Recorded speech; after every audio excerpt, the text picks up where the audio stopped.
recovery philosophy and provide such great service to people, and are progressive. Here's Doug. Come on down, Doug.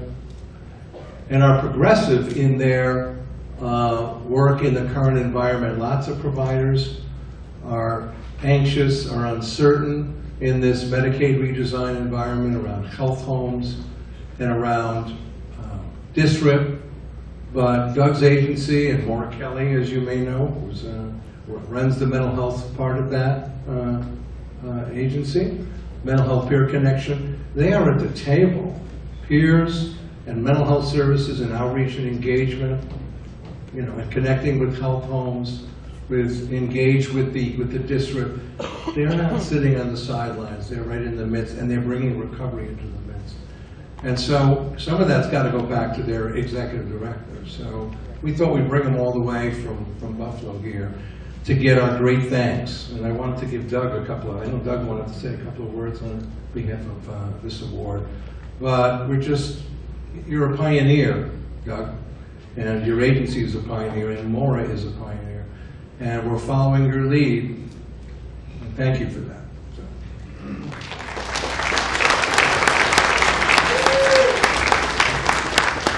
Thank you, Harvey, thanks so much. And those of you know that I work for independent living based out of Orange and Sullivan, but I've had the pleasure of knowing Doug Uziak since I started in 1987, and he'd already been up in Buffalo. And Harvey used the term pioneer. There's no question in my mind, Doug, you've always been a pioneer, whether it was, you know, creating, you know, peer mental health services up there, or starting so many other very important services that support people with disabilities in a consumer-directed cross-disability movement.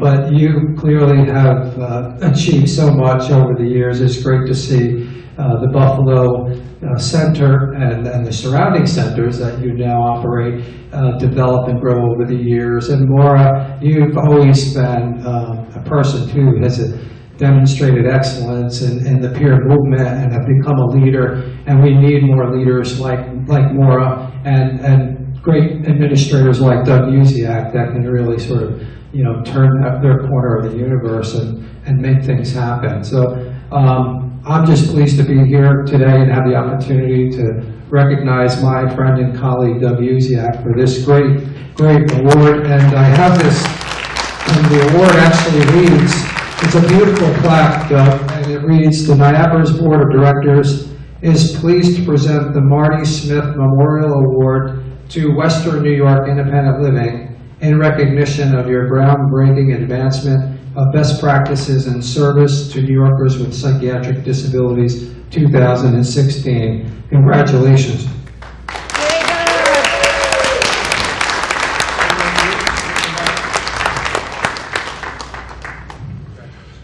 Thank you. Actually, it's great to be recognized by our peers and our partners and the people that we work with and for and on behalf of. And it does remind me of a short story that Harvey said I actually can share with you. But the one thing I do want to give you as advice is you can always tell the pioneer because they've got all the arrows sticking out of their back.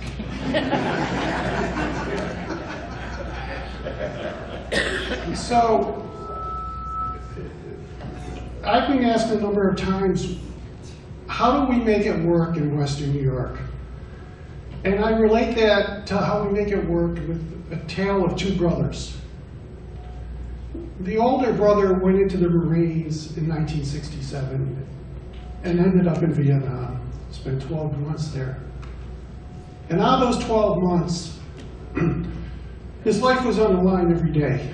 He was in the helicopters, he brought back bodies and body bags, he was a point man. But he came home, and he came home with post-traumatic stress. He lost his marriage, he lost his job, he lost his respect, he didn't trust the system, nor did he trust anybody else except his mother. He eventually died by self-administration of alcohol. The other brother followed him 4 years later during the same time in Vietnam. And the difference was that his trauma was physical. He lost his sight. Came back, received rehabilitation, received services, the system worked, he had peers, he had people to rely on. People that banded together and helped make the difference. Obviously, those brothers are my older brother and myself. I have never seen a difference between the physical and the mental disabilities. We must work together. Some of us may achieve success if we work independently. But together, we will achieve that success. And thank you very much.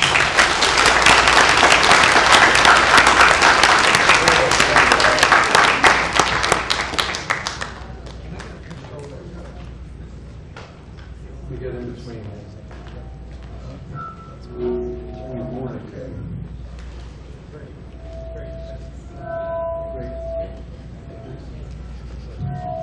Steve, can you turn that down a little bit? No? Is Terry not around? Okay, the second award, is Jennifer here? Jen? There she is. So everybody here is my favorite person. But she really is my favorite person. Jennifer Mathis is amazing. I have had the privilege, years ago when I was just beginning with the e-news list, I really based it on mailings I get from the Bazelon Center for Mental Health Law. Have you ever heard of them? Well, they're our greatest advocate down in Washington. They're the smartest, strongest. They know, they have the information. Well, they're in the head of the curve. And Jennifer is tireless. And she works so hard. And she's very serious about it. And so you won't see this now. You'll see her smiling, but she has what we call a resting face, which is very worried and serious because she's working so hard on our behalf, tirelessly. We're emailing all days and nights. So there are advocates in Washington that fight for our rights, particularly more than ever now during all this federal legislation, the Tim Murphy bill, we'll talk about that on our own workshop after this, I think. But the pushing, the limiting of rights and the prioritization of hospital over community services, the diminution of SAMHSA and protection advocacy. Well, Jennifer wasted no time. And I know from having gone down there a number of times, there's a lot of groups, not to disparage anybody. It's a great sort of coalition. But I've seen Jennifer in action. She is our champion, not just this year, but for many, many years. So, just want to give, I know Brian is going to, on behalf of our board, you want to take it? You want me to just... But we're going to, Brian is going to hand on behalf of our board our Francis Olivero Advocacy Award, Francis being the Fountain House member who came up to Albany again and again for a single issue, the MTA Half Fare Act. Well, Jennifer's single issue is kind of broad, our rights. So because of your excellent work, Jennifer, we're so proud to give you our public Francis Olivero Award for your distinguished work on our behalf. Thank you so much.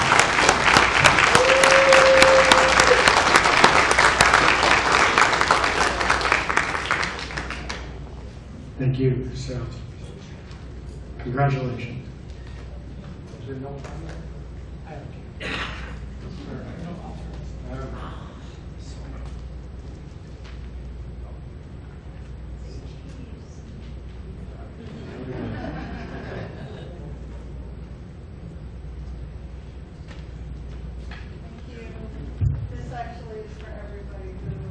Worked on the Murphy bill together because it really has been a team effort, and we're not done, but I think it's been unprecedented to see people working together to really fight for their rights together on a national scale in a way that we really haven't seen before. And I think sometimes it takes big threats to really make things like that happen. But this has been really encouraging, and I think it's a good start for the future.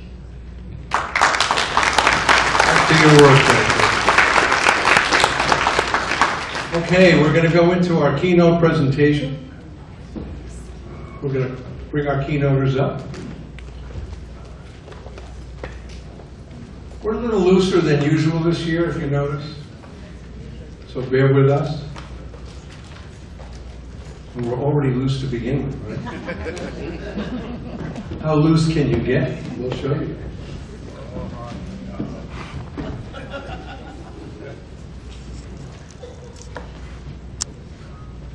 So this is a great pleasure of mine. And you're getting a big treat here, because each of these folks are giants. They're really just extraordinarily inspirational leaders. And normally they present alone, but we brought them together for you. I don't think you've ever presented together, I would say.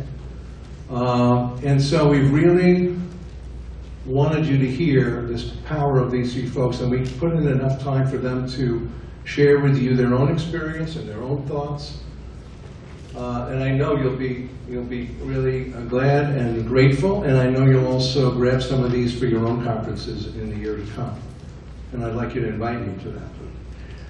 So Gina Calhoun works for the Copeland Center for Wellness and Recovery. After 17 years of back-to-back institutionalization, Gina credits her journey forward in life to relationships that choose to focus on what's strong, not what's wrong. Remember that? And to meaningful employment. Gina often says, I didn't get well and go to work. Work was my pathway towards wellness. Gina's been a keynote speaker at the National Homestead Policy Academy, Center for Medicare and Medicaid's all-staff meeting, and for the University of Tokyo's Mental Health Convention.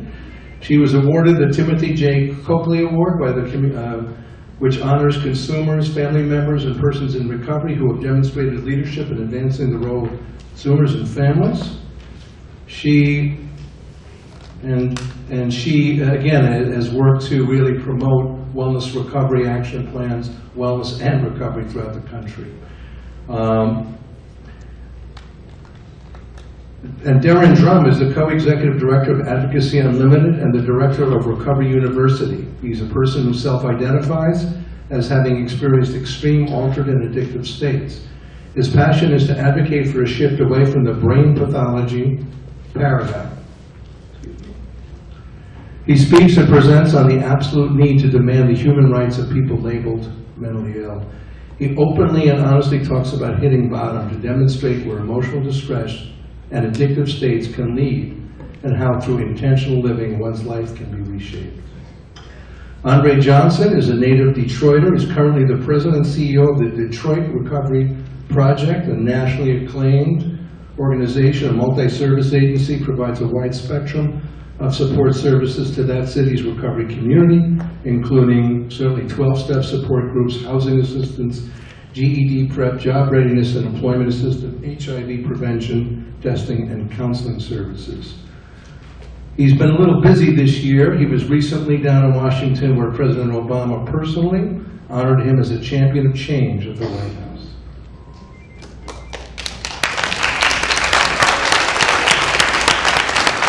So I've asked each of these three amazing people to share their story, their experience, their thoughts about recovery, about the journey, about the meaning, and to have that conversation with us. So we're going to start with Gina Coe.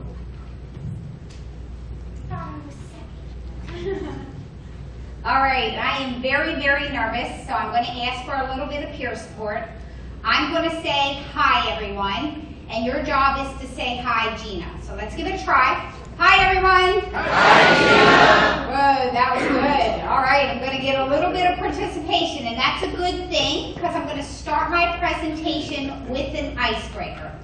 Now, in order for this icebreaker to work, I am going to need everyone's active participation. This is what I would like you to do. When I ask you to raise your hand, I would like you to raise your hand nice and high. So let's give it a practice round. Everyone, please raise your hand. Oh yeah, icebreaker might work.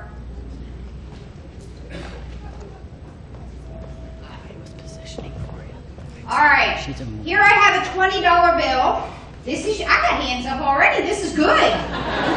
Here I have a $20 bill. This is your cue. Raise your hand if you would like this $20 bill. Yeah, that was not too difficult. But now it's all crumpled up. Again, I got hands up already. Raise your hand if you still want this $20 bill. Huh. I actually think I have more hands up this time. New York's pretty interesting.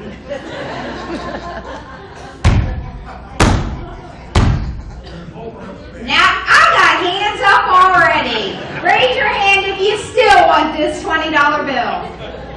Huh. Can I come and get it yet? Yeah, nobody. In the last minute, this $20 bill has been through some tremendous life experiences. But almost every single one of you found value in it. Like this $20 bill, there is worth and value in every single person. It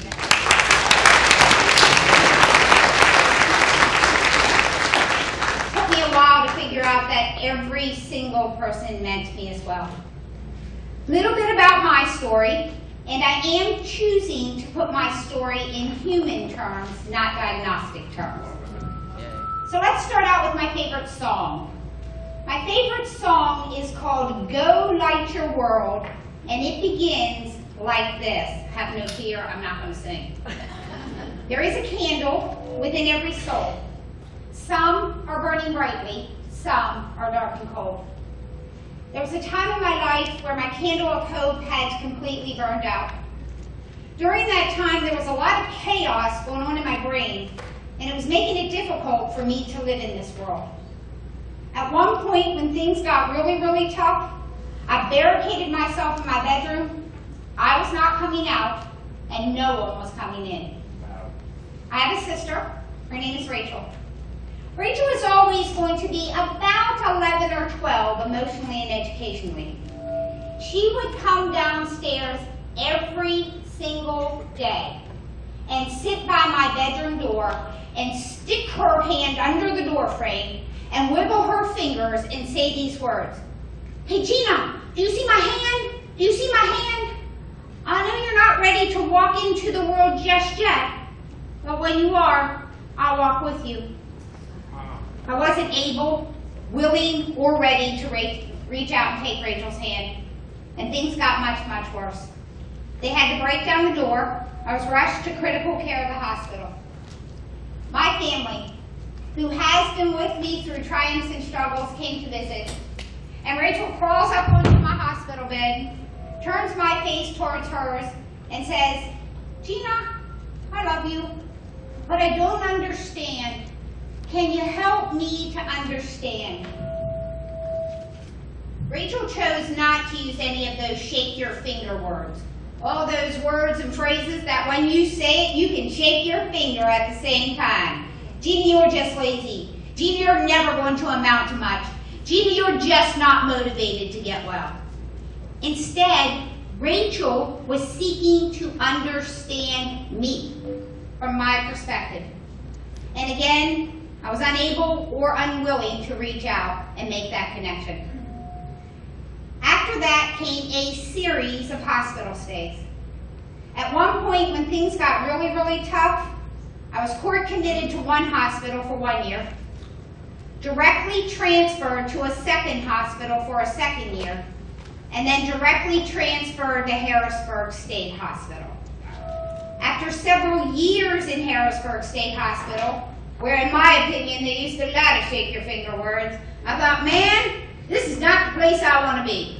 And if they're not going to discharge me, I'm going to create my own discharge plan. So I did.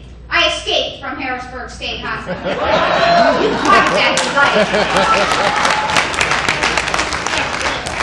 Now, when you do that, you are considered a missing person.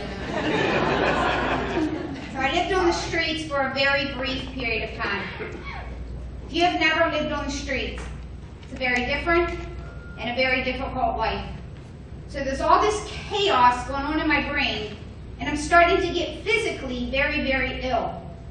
And I'm thinking to myself, oh my goodness, I need a safe place to be. I know, I'll go to my grandmother's house. She lives in the backwoods of West Virginia. I'll hide out there until they have to discharge me. One, because they have to use my hospital bed for another person. Or two, I've been out so long I'd be a liability. Now, my mom has told me since I've been about this high, Gina, never, ever, ever take a ride from a stranger. But a trucker said he was going to West Virginia. So I hopped a ride with the trucker, fell asleep in the cab of the truck, and woke up in New York City with what I perceived was a very dangerous man coming after me. And there's that word perception again. So let's talk about it here for a moment. I got a lot of chaos going on in my brain. I'm physically pretty ill. I'm having experiences outside the consensus reality, and my entire body is filled with fear. And I'm reacting out of that fear. I am literally hitting the streets of New York City, running, screaming, "Help me, God," at the top of my lungs. And right before I passed out, I remember seeing a New York City police officer. Woke up in a New York City hospital. Guess what? You can't be in 2 hospitals at one time. So they decided to discharge me from Harrisburg State. And I was physically able to go home. I still didn't have a lot of hope inside. But when I was physically able to go home, a social worker put me on the bus, and my dad picked me up in Pennsylvania. Now this is many years later. As we are going down the driveway to our family home, here's Rachel, still holding hope for me. She is out on the porch, both hands in the air going, "My sister's home! My sister's home! My sister's home!" Rachel chose to see something of worth and value in me.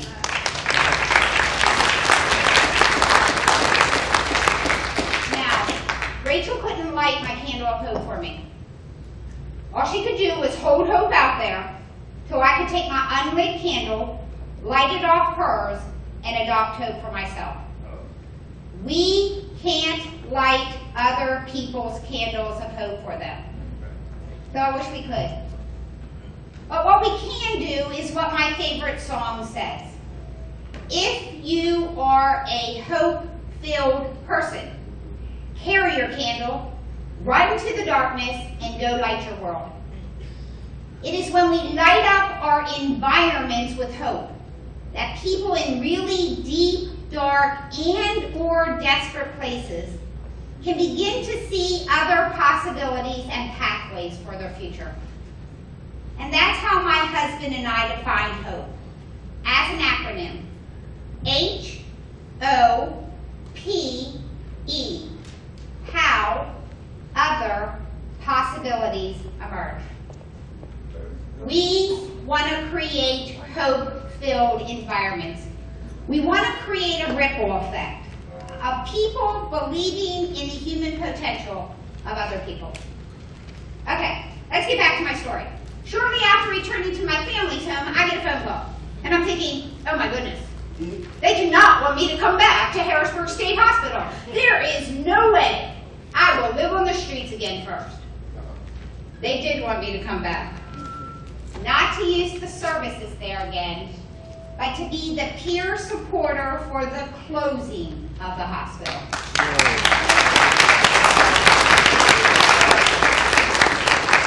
It was a life-transforming experience. As I walked with people, as they went from hospital to community, some for the first time in 12, 14, 16 years. And I watched them get out in the community and with the right opportunities begin to take back control of their own lives. My life was forever changed. I learned so many lessons during the closing of Harrisburg State Hospital. Thought I'd share one of the most important ones. I learned that our entire mental health system was transforming. We were moving from a what's wrong focus toward a what's strong focus. And what do I mean by that? Our traditional approach to delivering mental health services was focused on what I'll call a problem modality. People came in with a problem, so that's what we focused on. What's wrong with Gina? What can't she do? What are her symptoms? What is her diagnosis? What is Gina's disability? And then we stayed focused on the problem.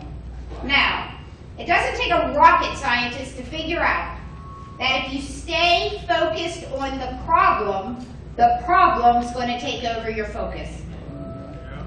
In a recovery orientation, we are not ignoring people's struggles, but we have eyes that are seeking what's strong. What are Gina's strengths? What are her passions? What are her abilities? And how can Gina use her strengths, passions, and abilities to grow beyond her mental health challenges and live the life that Gina wants to live?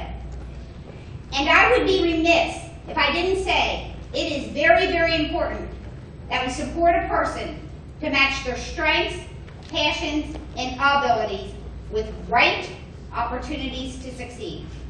I'll give you an example. One of the gentlemen I had the honor to walk with as he went from hospital to community, he said I could share his story if I changed his name. So I'm going to do that to honor him. So we'll say his name is Tom. Tom talks with trees. I'm going to tell you, talking with trees at Harrisburg State Hospital, that's likely to get you a diagnosis. Where is Tom today? Tom is living in the community. He has a part-time job working in a department store garden shop. Talking to trees and plants in a garden shop? That's likely to get you Employee of the Month. So our entire system is shifting from a focus on what's wrong toward a focus on what's strong.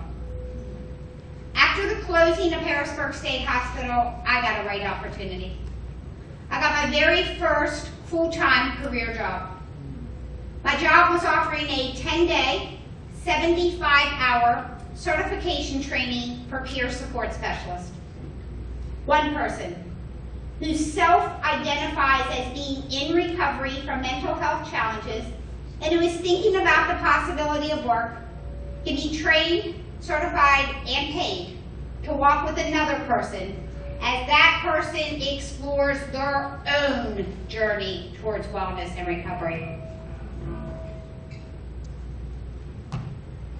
Today in Pennsylvania alone, we have just over 4,000 certified peer specialists making a difference in our state.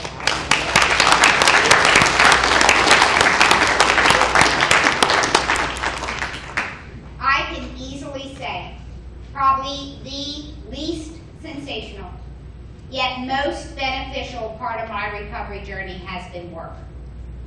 Since getting a full-time career job, I've been able to acquire what I call the 3 B's.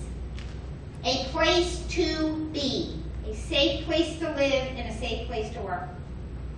A place to belong, a place to be accepted and valued for who I am, and a place to become. A place to continue to learn and grow and reach for my potential. For those of you that are a little more practical minded, I'll put that in practical terms. Since getting a full-time career job, I've been able to get off of Social Security disability, having been on it for 17 years. I have my own 3-bedroom home that has nothing to do with the mental health system. I hold the keys, I can go in and out, other people have to knock. Very different from a state hospital setting. And since getting a full-time career job in the year 2007, I haven't been hospitalized once.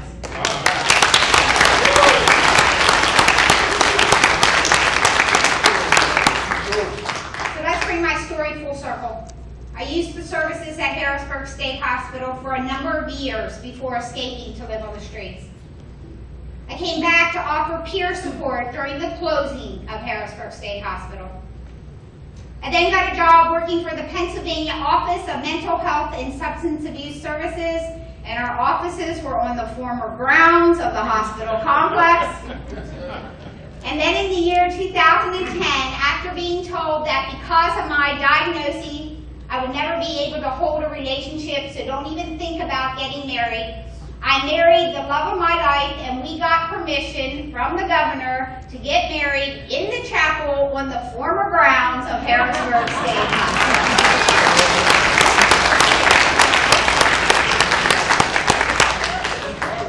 That's my story. Somebody else's story is going to be unique to them.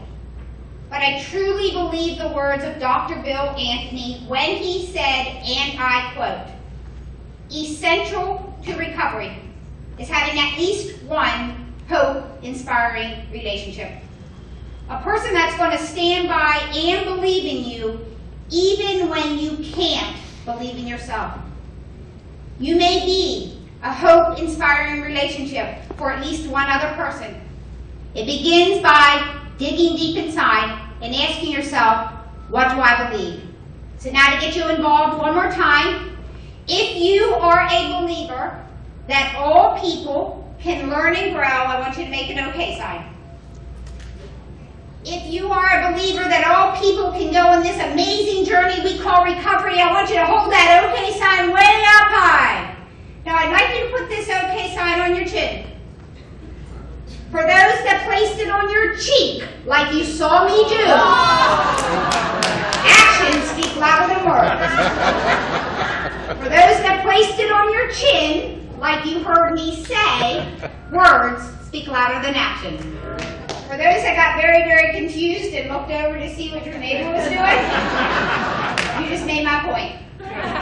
When we are demonstrating that we believe all people can learn and grow and go on this amazing journey we call recovery, it is really important that we make our actions, our words, and our beliefs match. Thank you.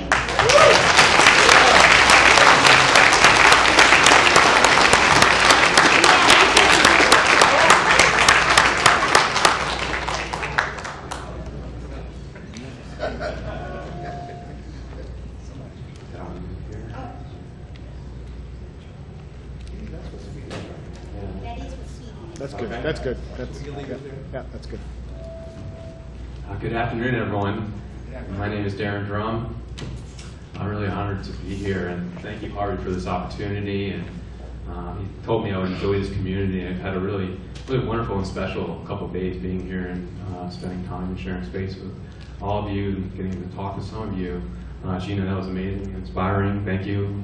Not very happy about going after you. So people that were in my workshop yesterday, and people that know me, when I speak and when I do workshops, I start them with a mind-body experience, and I end them with a mind-body experience. So if people want to, it was interesting, the bio that apparently we sent to Harvey is very old. My life's very different from when that one was written. It brought me down memory lane. So now I'm really into teaching mind-body practices. So if you want to join me, if you want to put your hands, palms facing up on the desk in front of you or on your lap if you're in the front. Now we're just going to inhale our hands up. Inhale them up, turn your hands over, exhale them down. So we're inhaling up, this is a Qigong breath practice, and exhaling down. We rise, and the hand falls, sun sets, sun rises, sun sets. Inhaling, exhaling. So inhaling some energy, exhaling, just let go, surrender, not give up, yield. Lao Tzu says to yield is strength. So inhale and exhale. Thank you.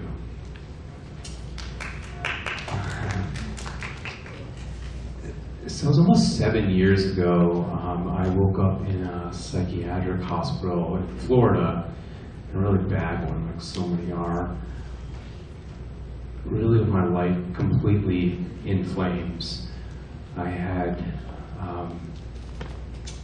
physical, mental, emotional, just distress and so much going on. I had, prior to the time in the psychiatric hospital, suffered a massive stroke, spent a couple months in a hospital, I had been paralyzed on my right side, which is why I'm kind of electing to sit here. It's a little easier for me to sit and speak. My right leg has come back a lot, but not that far. So my physical health, I had really high blood pressure, really high cholesterol. I had just gone through a really dark road with addiction, and my emotional health was not well. I simply had lost the ability to be in this world in ways that didn't harm myself or others. And I simply didn't want to be in this world anymore. I'm going to talk quickly about my journey. It was 38 years until that point, and again, 7 years since. Let's go really quickly on those 38 years and kind of how I got to that space in that psychiatric hospital. And then I want to spend more time in kind of the healing journey to come back to be here with you all today. When I was a child, I had a lot of call unusual experiences, though I don't know that they're that unusual for people. And experiences like I was really into sports, but I didn't want to play on grass because I was so afraid if I killed a bug that God would hurt my family. Those are very real thoughts for me. I did a lot of compulsion, putting my pants on multiple times every day. I'm saying starting like 3 years old. I didn't want to be hugged because I was so afraid of what the germs would be transmitted to me if I hugged people. I remember being in school, like taking the test, wanting to look at the clock and looking down at my paper, and my mind would tell me the teacher thought I cheated. My mind would just create this whole story how my life was going to fall apart because of that. And of course, I was simply looking at the clock. When I started driving, I constantly thought I hit people. I would circle back and check. These experiences intensified as I aged, and it was very exhausting. I remember in high school, it's the routines I went through in the morning of checking and counting. I was probably late high school pretty much every day. When I was 19, I had enough, and I reached that point where I was either going to find the courage to ask for help, or I was going to leave this world. I found that courage, and it was the most courage I had in my life to that point. And I reached out to a psychiatrist. And I remember sitting with that psychiatrist, this is 26 years ago, and telling these stories, these experiences I was having for the first time in my life.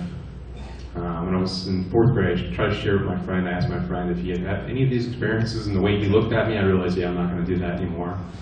But I told the psychiatrist, and it was just as a very cold engagement, and kind of looking at a book, and gave me a diagnosis of obsessive compulsive disorder, and told me I had mental illness, and prescribed medications that I'd probably be on them forever. And in that moment, it was okay, because I'm not alone. A way to define my experiences. But I just kind of went down that journey with a lot of different psychiatric drugs, and it just didn't offer a lot of value for me. A lot of side effects kind of made things worse for me. I found a way to somehow do well in school. I ended up in law school, and it just all came apart. Just real waves of darkness where I just kind of saw people as walking like skeletons. And at that point, I was in pain, and I was looking to not be in pain, and I found that in casinos, and I found it in bars. And that little boy who did not want to hurt insects hurt every single person in my life. I had, at that point, had a law firm with 3 offices, and had that massive stroke, and I destroyed my law firm. So I ended up in a rehab facility in Florida, which specialized in helping attorneys, and of all things, professional wrestlers. So us attorneys were there with these very gigantic people. And they kicked me out. I was not in a good place, nor was anyone. Apparently I was in a much worse place. So they got me, put me into a psychiatric hospital, which I mentioned. It was just such a dark place, and I was just done. It was that moment my mother, who's an amazing advocate, flew down, and I don't know what she did. First of all, she sat with me, and she shared some of the dark times she went through that she had never shared before as a way to inspire me, and then she just raised hell to get me out of there and make the rehab take me back. And a couple days later, my then girlfriend, who had been through so much, flew down and saw me and fought to let them see me, and was able to. And just these little moments, and then people in recovery coming into my life. I remember being in rehab, and this counselor came to me, and I was just like, can you just go away? He's like this big, muscular guy, and his mere appearance made me feel worse about myself. So just go away. And he said, you ready to start your life over? And I said, no, I can't. I did all these bad things. I just deserve to die.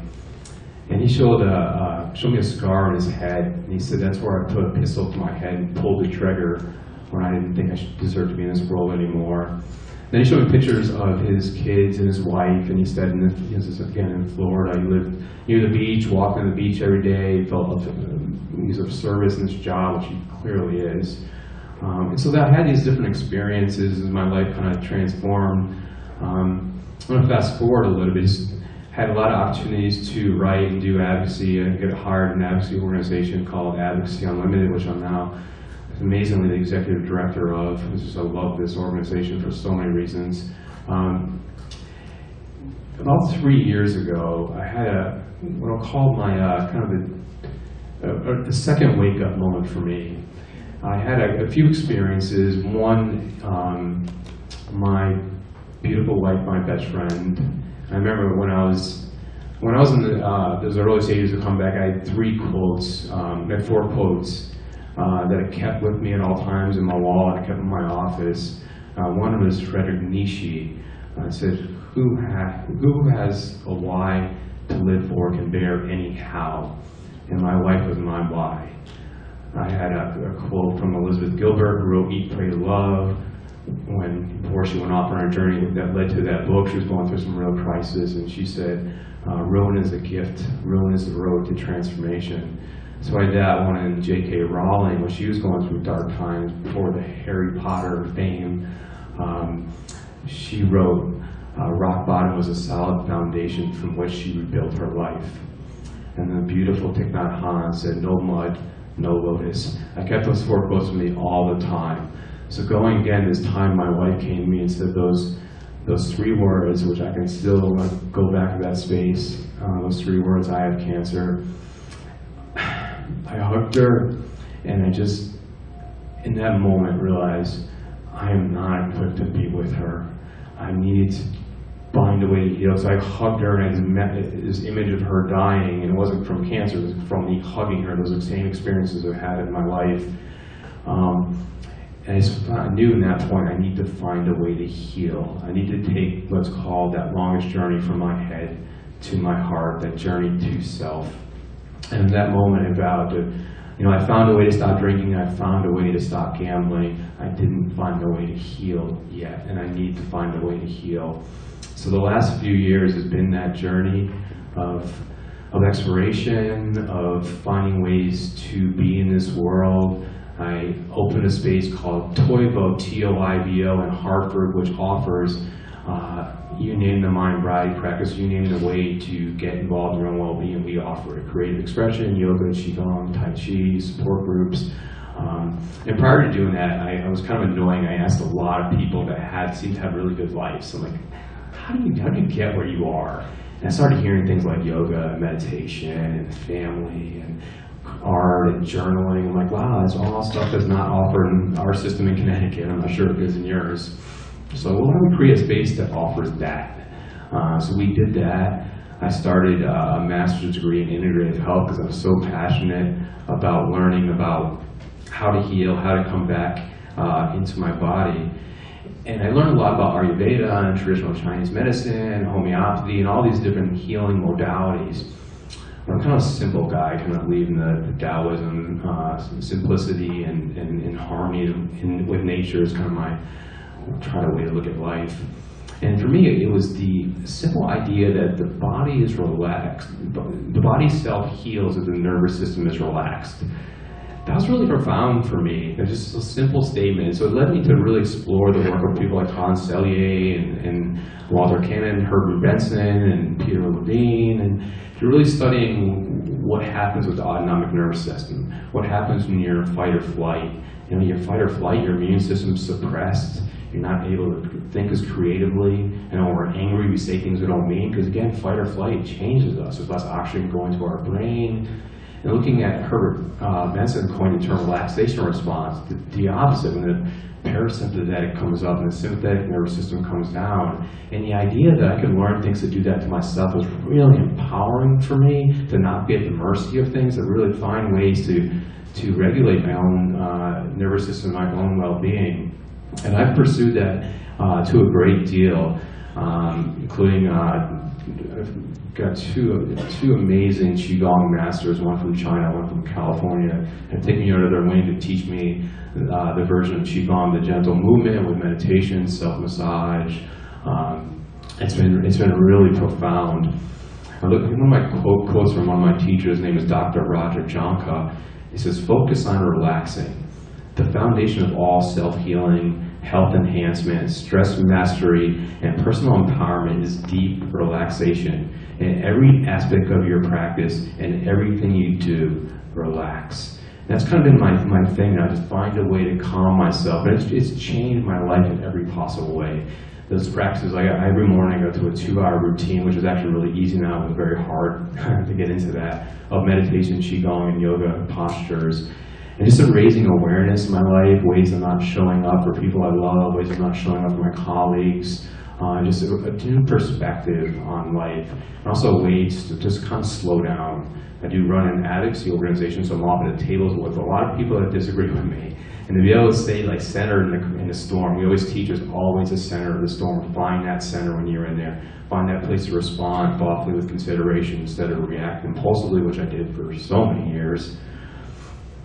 You know, that perspective allowed me to look back at my narrative for some self-forgiveness, which has been very hard for me. But looking at it as a kid, you know, chronically in fight-flight, you know, I was in, my body was trying to protect itself, and the only way it knew how was accounting and checking and rumination. So I'm in that place, and again, my immune system is suppressed, and strokes, I end up having a second stroke, I've had an artificial heart valve, a heart surgery, but it all started to make sense for me. Addiction, I'm in a lot of pain. I think a pretty normal trauma response for a lot of people is to kind of chase alcohol, gambling, to relieve that pain. And so finding a way to make sense of my story so it doesn't happen again, but also to find a way to let go and make peace with my past and forgive myself. I was in a workshop recently, this is not a part of my talk, but there's this woman that is named Shakti Durga from Australia. She's a Hindu healer, I think she called herself. And she was an attorney before she became a Hindu healer, so I was really interested when I heard she was coming to our area. I went to see her, and she did this like song, and it was interesting, but she did this song, I think she has a beautiful voice. I'm not going to sing this, but I think it would be very offensive to everyone in the room. But she had this thing where she sang 3 lines, and she went through like, it was, "I'm sorry, please forgive me, I love you." And she would go through like people we harmed, and she would kind of guide us through this to Mother Earth, and "I'm sorry, please forgive me, I love you." And then she said, imagine you're looking in a mirror and say those words, and man, I just broke down. You know, "I'm sorry, please forgive me, I love you." And I've used that a lot to kind of work through some of it, and it's just been a cool practice. The other thing, just a couple more minutes, is looking at that what happened in our body is relaxed. The healing response is amazing. You know, my teacher calls it healing elixir. The body produces the best medicine, the ones made inside the human body. Looking back at those connections. So when I had my early days in recovery, my mom flying down there and sharing that space, my wife, my then girlfriend, my now wife coming down. These experiences, realizing at the time, I thought they were just these kind of beacons of light in my darkness to guide me out of that darkness, and they certainly were that. But looking back at those connections, like that man that shared his story with me, there was a time when I was in court and the judge was reading the stuff I had done. There's a friend of mine from Gamblers Anonymous who was in the back of the room, he wanted to be there to support me, and it was just so hard to hear. It's so much shame and guilt, and I just felt his hand, he came up behind me, put his hand on my shoulder. It was just so peaceful. So looking back at those experiences, like, yeah, they're beacons of light for me, but they were, in that moment, they're helping me heal. they let me know in that moment by holding that space for me with compassion that it is okay now. You are okay right now. That's why I'm so passionate about peer support, because you can hold that space for someone, let the sympathetic nervous system come down, let them be there, let them relax. Wow, amazing things can happen. So I really value that. And one of the things I work hard to be able to share space with people that are a hard time, because I feel like I need to do that to pay it forward, and because somebody did it for me, and I know it had been so hard. We have a show we do on the internet and called The Healing Journey, and one of our guests, his name is Tara Brock, and she's an author and a spiritual teacher.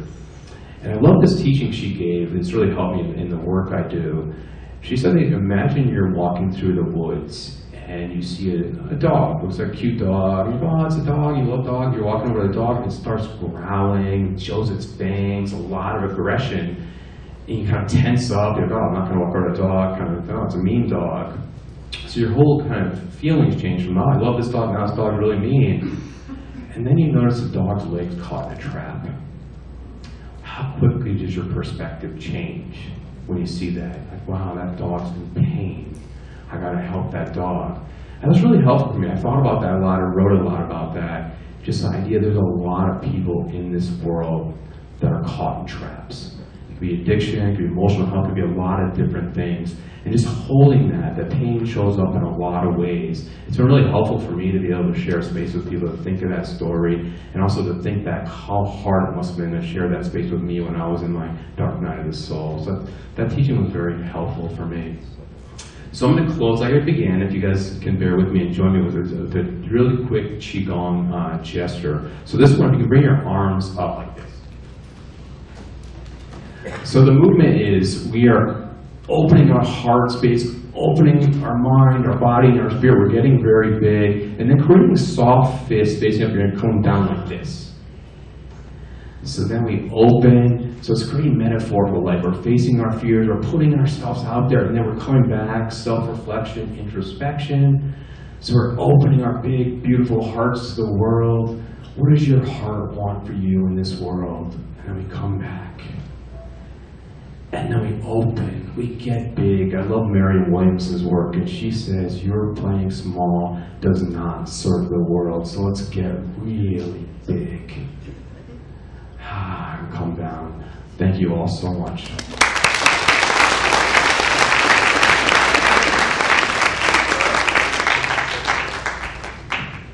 Well, good afternoon, everyone. I know, thank you, Darren and Gina, for allowing me to be on this Diaz with you all, and certainly thank you to Harvey Rosenthal. 26 years with NYAPRS. He certainly is a class act. And I thank you all for just allowing me to be here this week, enjoying the New York, upstate New York. I've never been here, and I've just enjoyed the scenery and the trees and the environment and the harmony that's been taking place thus far. So I say give yourselves a hand for just being in the right place. This is history today. So my name is Andre Johnson, born in the city of Detroit, in the belly of the beast. I was born in 1969, 2 years after the Detroit riots. In 1967, those riots, Detroit still has not healed from the riots in terms of what occurred during some of the roughest streets in the city of Detroit. But and consequently, you guys, I was a premature baby. I weighed 1 pound, 1.5 pounds when I was born. Now you see me. So it's always funny to hear my aunt and my mother talk about how I used to be in the palm of their hand, and my first bed was a shoebox. It wasn't that sick. And then I grew up out the shoebox, and then I was sleeping in the drawer. And And when I think about the climate, the era of the 60s, the 70s, you hear about the gypsies and the free love era, and what's something, y'all know something about that? Yeah. Don't be acting quiet now. But I'm always curious about how that era had an impact on my life. And I remember at a very young age, as early as 8, 9 years old, my stepfather sitting in the living room with an afro, and he got the spoon from McDonald's and an album cover and a mirror on the living room table. Y'all probably ain't never seen nothing like that in upstate New York, right? Y'all didn't have those type of issues, did you? Right. So, needless to say, I witnessed firsthand a man wrapping up a belt around his arm and boiling a pot of water and inserting an IV in his veins. And I couldn't have been no more than 6, 7 years old. And I would see this every day. I also remember walking to 2nd and 3rd grade and seeing a woman on the corner, commercial sex worker, not really knowing nothing about drugs, not really knowing nothing about prostitute, but I knew something was going on because I also seen the pimp that was on the next corner. And during this time growing up, I remember waking up sometimes at 2, 3 in the morning because my stepfather's beating the hell out of my mother. And at that point, not knowing what to do. I mean, you're 6, 7, 8, 9 years old, you hear your mother choking, and you see this big grown man manhandling her. And I'm thinking about where we are today, and I'm thinking about the impacts that our life, upbringing, and lifestyles have on our mental being. And I think about how I was probably suffering from some post-traumatic stress disorder and some trauma at a very, very early age. And having to wake up and sometimes not go to sleep, sometimes couldn't sleep, and then go to school and get in trouble. And now I've been identified as a deviant, a juvenile with problems, juvenile delinquent. And so my journey was real fast, real quick. Got through elementary school by the grace of God. I think it passed because they wanted me out of there. And got through middle school by the grace of God, and the same thing happened. But when I entered high school, it was a new day. Now, they had something going on at my high school called Freshman Friday. You ever heard of that before? So let me tell y'all something. I was suffering from PTSD on Freshman Friday. I was petrified. I was terrified. Because I lived in a neighborhood that was surrounded around projects and low-income people, and I was just wasn't used to certain things. And so the first 4 or 5 Fridays of high school, I didn't go. That was my solution, not attend school, because I was trying to avoid getting beat up. And so when I did finally have the so-called courage to go to school, I started going with the guys who was hanging outside of the school. And I started hanging out outside the school. And consequently, I started smoking weed. And once I started smoking weed, I started drinking. And when I started drinking, I started taking masculine. And shortly after, I started snorting cocaine. And after snorting cocaine, I started smoking it. And then in 1987, when the crack explosion hit Detroit, I had a full-blown crack habit. in about 1988, my behind was toe out the frame.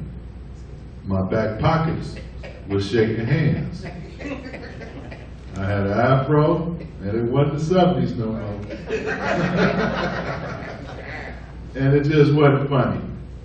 But I was tired, I was depressive, I was suicidal, I was addicted, and I was everything that everybody said about me. You're not gonna see the age 21, you're gonna be in prison, or you're gonna be dead before you make it to 21 years old. I was the misfit, I was the class clown, I was the troublemaker, I was the thug, I wasn't to be trusted around nothing. But let me tell you, when you get into a real dark space and you cry out for help, and when you cry out for help, you don't cry out verbally. You cry out mentally. You cry out spiritually. You cry out from your heart. Have y'all ever cried out? Oh, y'all too full and tired back there. I see some of y'all like this.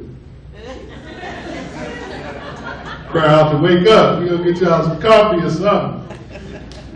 But I cried out.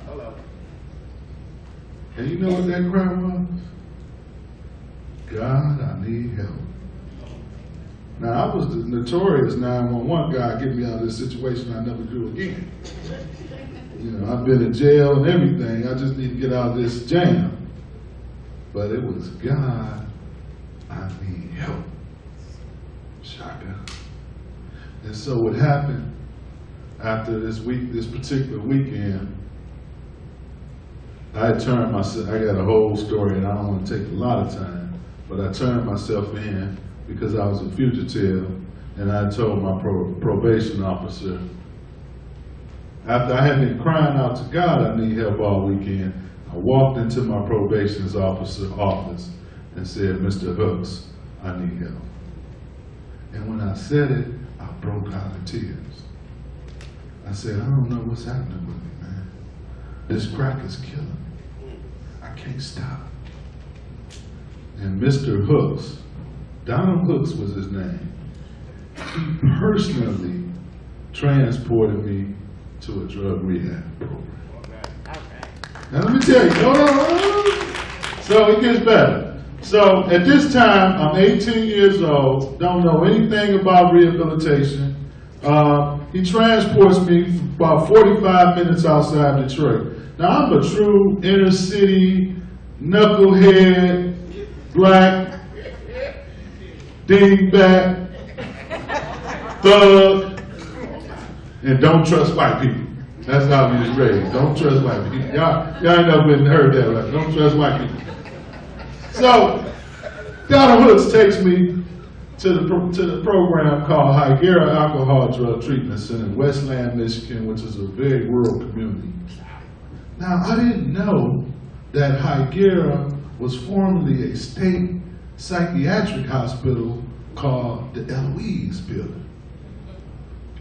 And I didn't know that when I was so tired, all the negative stuff I've heard and the pain that I endured, I didn't care who would give me help.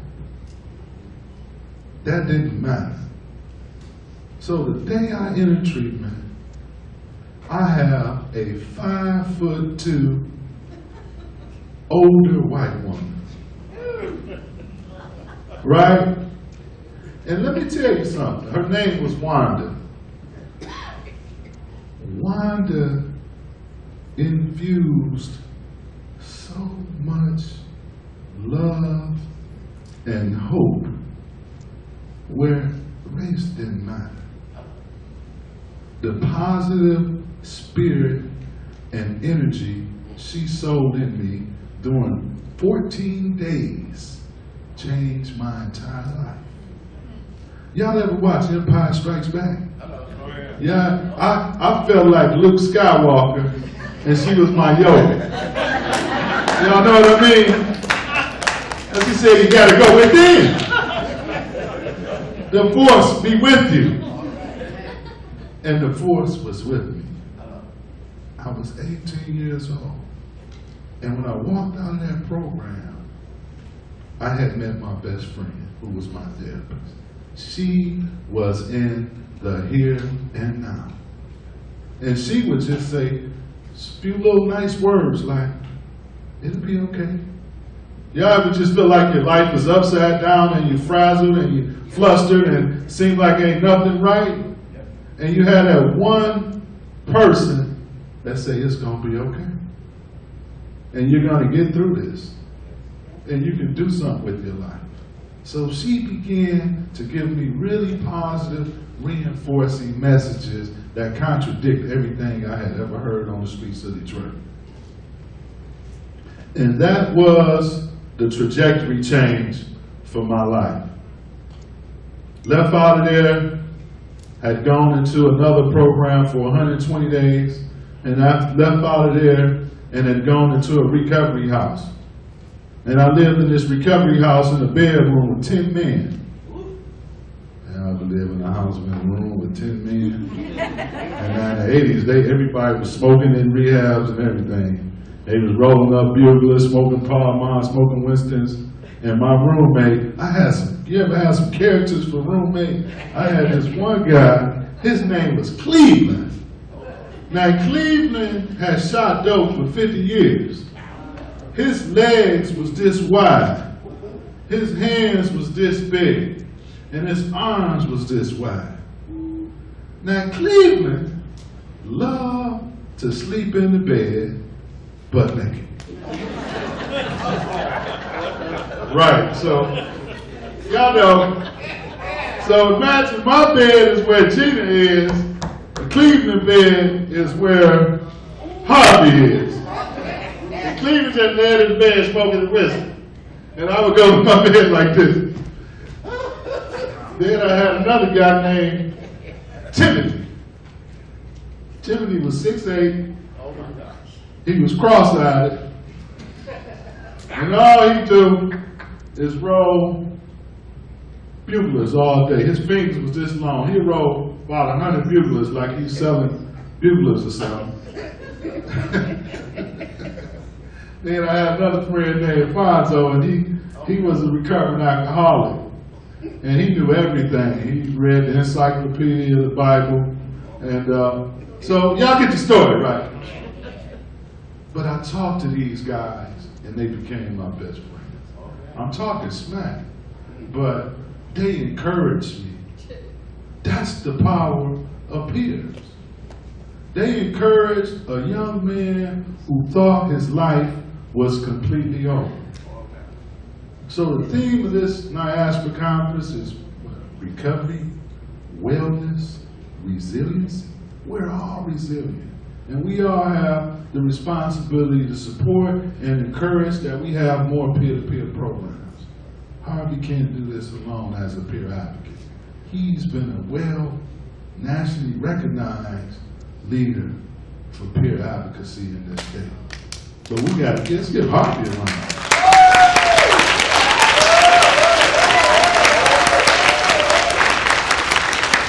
I mean, people like Harvey inspire me.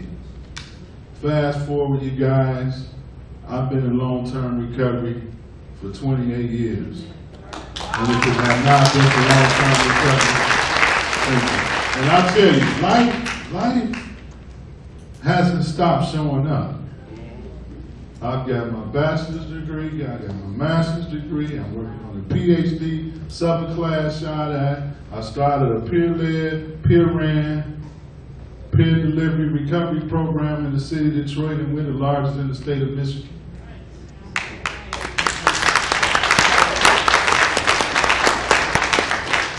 But I'll tell you, the interesting thing about life is that no matter what, life don't stop. 2004, my 12-year-old brother called me and said, Andre, Mama's dead.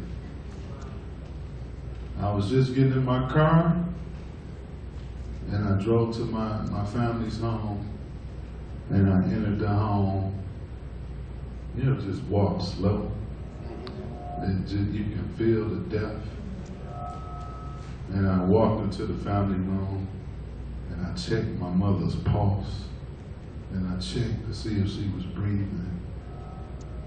And my mother had just OD'd on oxycontin. This was 2004. Now, this seemed like the saddest day in my life. It seemed like my world was totally over. I had gone into a depression. But I kind of forced myself to keep moving because now I had taken ownership and guardianship of my 12-year-old brother. So I had to raise my brother. And simultaneously, I was already raising my daughter. And my daughter was 5 at the time. So I was an already made family. I got a 5-year-old daughter, I got a 12-year-old brother. So I'm like, the only thing I'm missing is a wife. So I met this beautiful young lady. I was working out of the City of Detroit Health Department. She had just got a master's degree from Emory University, and she was working in the HIV department, and I was working in the SUD, Substance Use Disorder department, so we seemed like the perfect match. We had dated, and I was courting her, taking her to lunch. And that one day I said, will you marry me? And she said yes. And we got married in 2006. So my wife got married, she got a PhD from University of Michigan, started working for Centers of Disease Control as a behavioral scientist, and we were living between Atlanta, Georgia, and Detroit. And people would say, y'all remind me of the Cosbys. You know, my wife has dreadlocks, my daughter has dreadlocks, and, you know, we look like, you know, the Cosbys, right?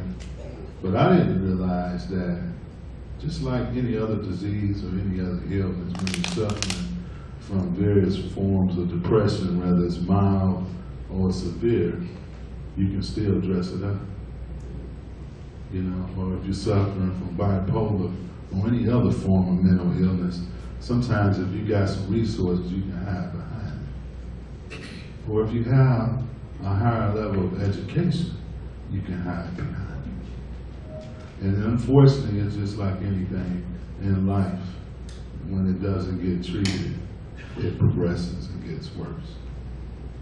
So fast forward February 2nd, 2012, my wife and I were having challenges. And we had concluded that this wasn't going to work out. And that was the morning of February 12th. That evening, I got a phone call from my mother-in-law, said, I've been looking for her all day. Can you please come to the house? And I walked to the house, walked through the garage, and it was one of them slow walks again. I walked and unlocked the back door, walked up the stairs after deactivating the alarm, and my bedroom door was barricaded with a dresser, and my wife had now taken her life. Now, my mother-in-law is a registered nurse by trade. She's working to resuscitate her. I am in total shock, broken down, called an ambulance, called the police department. The ambulance come to my house. They grab her, take her, and say they, resuscitating her. And the police take me in another room, question me for 45 minutes to ensure that there's no foul play. And at this point, all I'm thinking about is the life of my wife. So I finally break loose of the police department and I go home. I go to the hospital. And my entire wife's family is at the hospital, and I'm at the foot of the bed, and I've watched how they basically cut her open from the neck all the way down. And they're doing everything they possibly can to bring her back. So finally, it's about 5 o'clock in the morning, and the doctor takes me in the hall and said, Mr. Johnson, we've done everything we can do to bring your wife back. But unfortunately, she did everything she can do to ensure that she don't come back. So my wife took her life at 33 years old, February 2nd, 2012. Now, my daughter at this point is in the 8th grade. My brother had just recently graduated from high school. I'm running a peer-led, peer-ran, peer-driven program and feeling like it's the end of the world. But the only thing I have to hold me up when I'm at my lowest point are the peers in the recovery program. I got so many warm wishes, so many phone calls, more than I can handle. I got flowers from all over the country, more than I can handle. I got more support than I think I even needed. But the peers are what kept me on the path, no matter what. The thought of using never ever entered my mind. I used to live to use, good times and bad times. And now I stand before you, 4.5 years later, still winning no matter what, and a proud person to say, I am in long-term recovery, and I don't have a reason to use drugs or alcohol ever again. And if it wasn't for communities like y'all,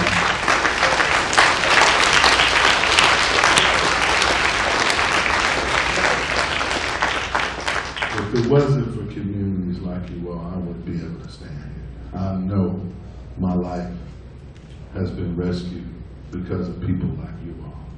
So I encourage you all to continue to be encouraged, because you don't know that one person that you may come to interact with today, how you may change that person's trajectory for the rest of your life or for the rest of their life. We have a job, we have a responsibility to our community. One shot, we're all shot. So I want to just say thank you all, and thank you again 1,000 times for allowing me to share my story.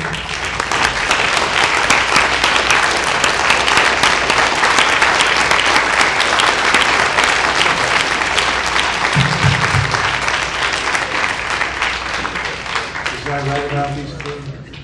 Yes, you are. So I don't know, I've been around the world with you all, so touched and moved, educated. We have 15 minutes, I guess. You can take some comments, whatever came up for you, or whatever questions you might have. I don't know, do you have another mic? Behind you, but Harvey. A moving mic? That's not hooked up anyway, is it? No. So I'm going to come down and bring it around, and you guys will just have to talk loud. Playground voice. This is cord. I'll make it short and plug that one in.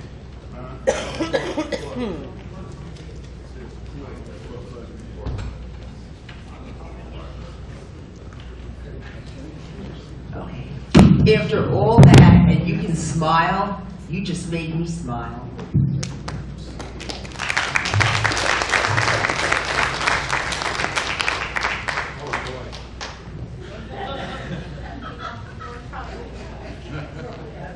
It's a bit of a walk. Yeah?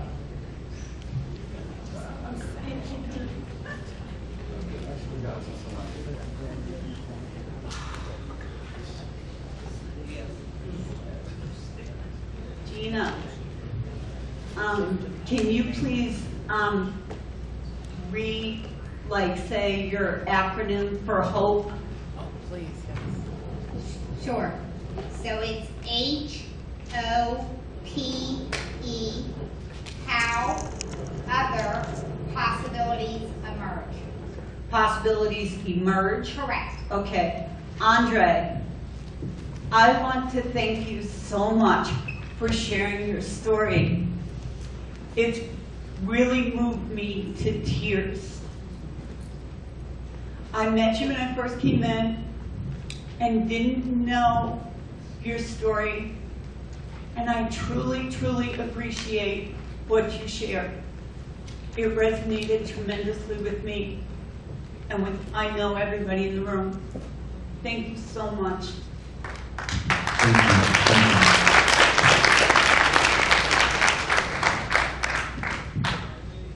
Where I walk over there? Where? To the far by the door, Harvey, in the back.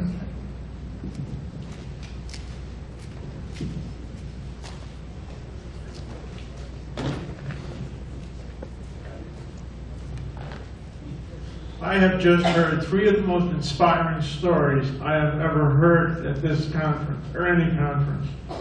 I'd just like to add that I have my own mantra, and what I believe in, and I hope you will follow it too, because it's helped me through my obstacles, and that's the serenity prayer. God, grant me the serenity to accept the things I cannot change, courage to change the things I can, and the wisdom to know the difference.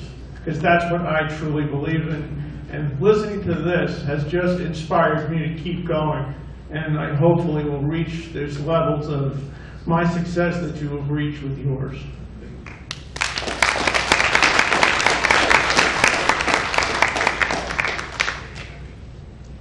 Wow, you're a quiet crowd. I never saw this before. I'm kind of used up myself. So much. Thanks, Harvey.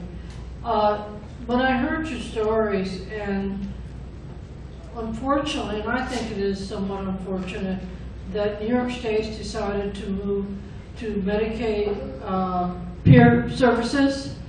And, you know, it takes out that element that you were sharing, Andre, is that your name? That, you know, what saved you from your, I mean, you had one tragic after another and still standing tall, was having your peers with you. And you can't medicate that.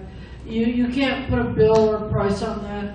And that's what's been so nice about our peer program. I've been doing this for 40 years, and I notice the difference. I know what traditional mental health offers, but you can't do anything to bring the person to where they're at, where they can stand tall and say, I'm still standing, have a right to be here.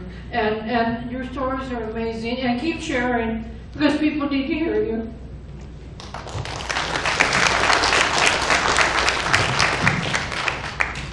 Thank you.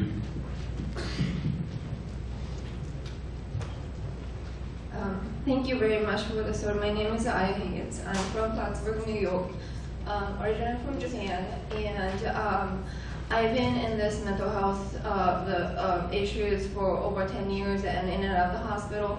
And everyone that I've met so far told me that I have such a strength, but I never be able to believe in myself.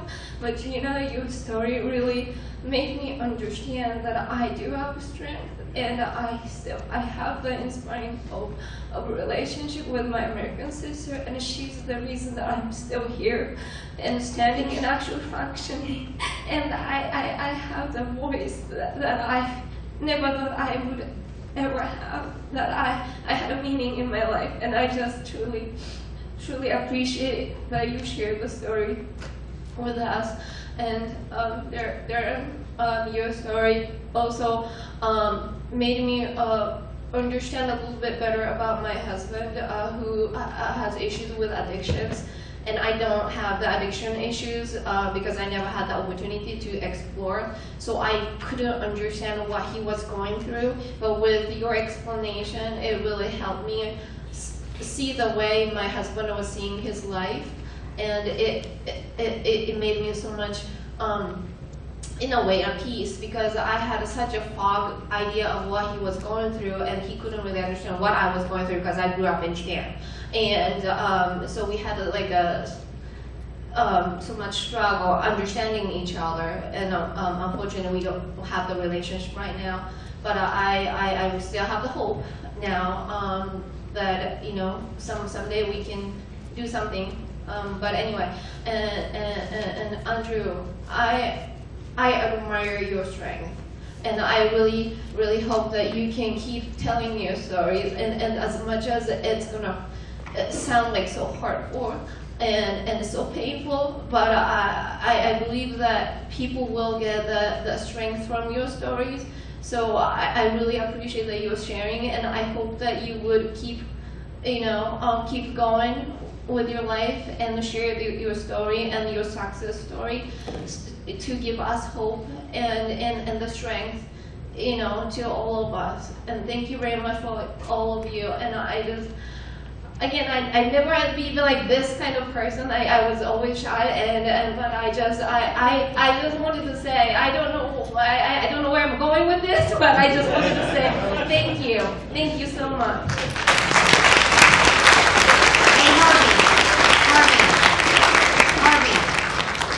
You may have found next year's keynote speaker. You may have found next year's keynote speaker. You might have found next year's keynote speaker right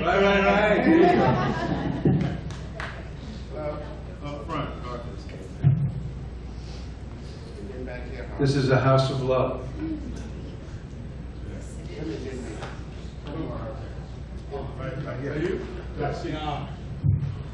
I would say Terrence is terrific today.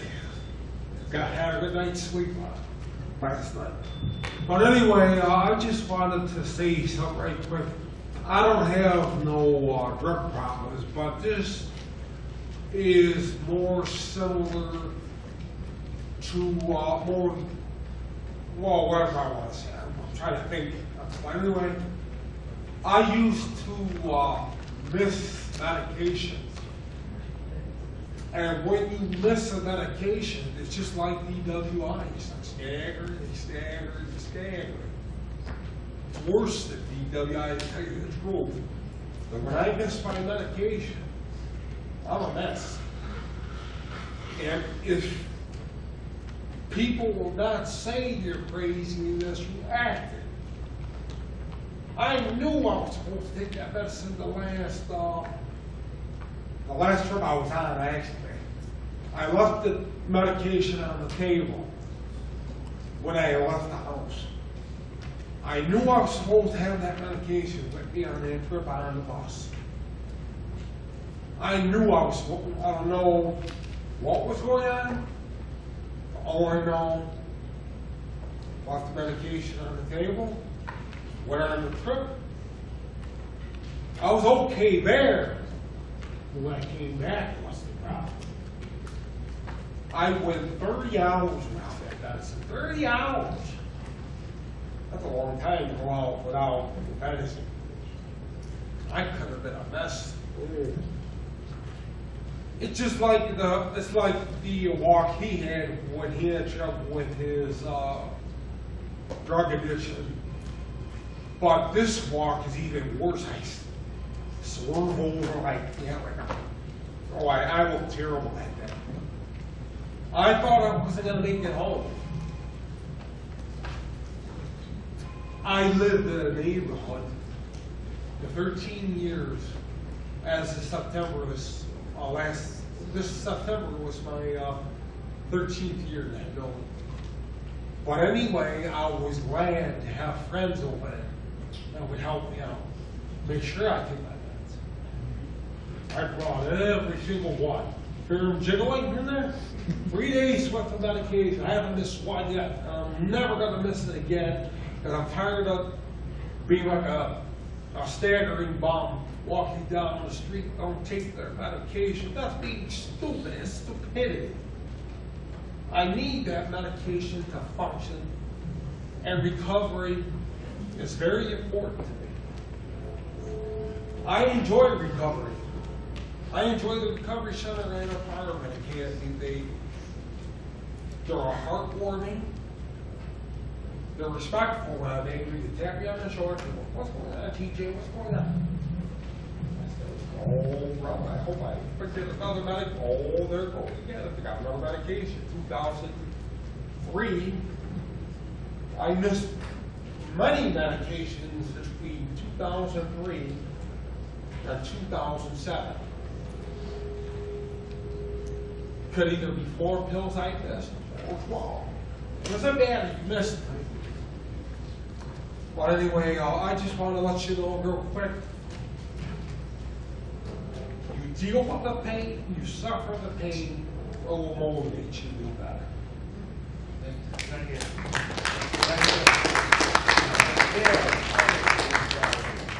I'll be there. We'll get one more. You'll be the last one. I want to say thank you to all 3 of you. Andre, your story touches me personally. I grew up in a family where drugs were everywhere.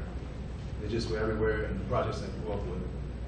And the testimony to that is that my siblings look at me and they think I'm okay. Little do they know. But New York right now is in a critical place and a time of change. And your story is so inspiring because there's so many people exactly like you in communities throughout New York State that the peers now have an opportunity to reach out to and provide services to and actually be compensated for. So some of the things that we look at and we're cringing at them because of the change. It's a Chinese curse that says, may you be born at a time of change. Because everyone wants stability. But this change brings great opportunity. And your story is inspiring. And how tall are you? 6'4". I swore you were 6'8". And that must be 6'4". You're not 6'4". That must be because you obviously know your own power, so you appear larger, and that's a good thing.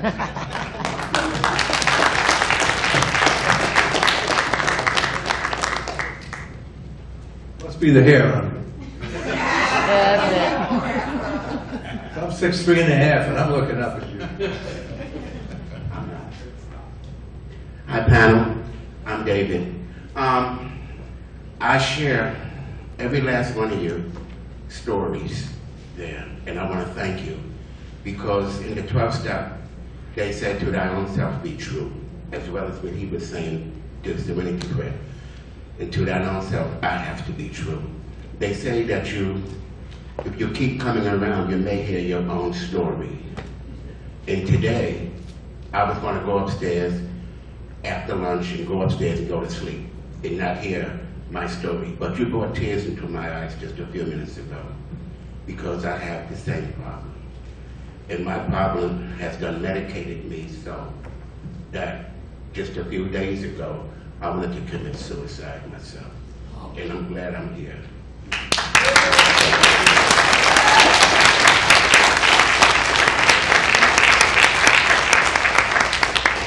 I'm just sorry to say that a lot of soldiers my age and a little bit younger are coming home and committing suicide. And I hear the stories about that we do, and it hurts me like hell because I'm afraid one day I just might, but I hope not.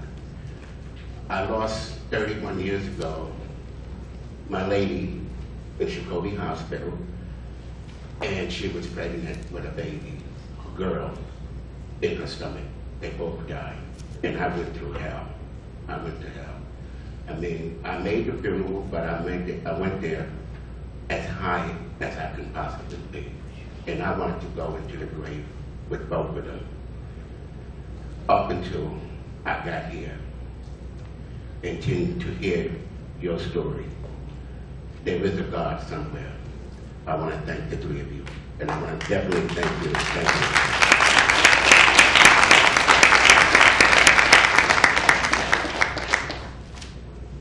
you. Okay. Thank you so much for your stories. I know you guys a little bit, but wow, you just opened me up.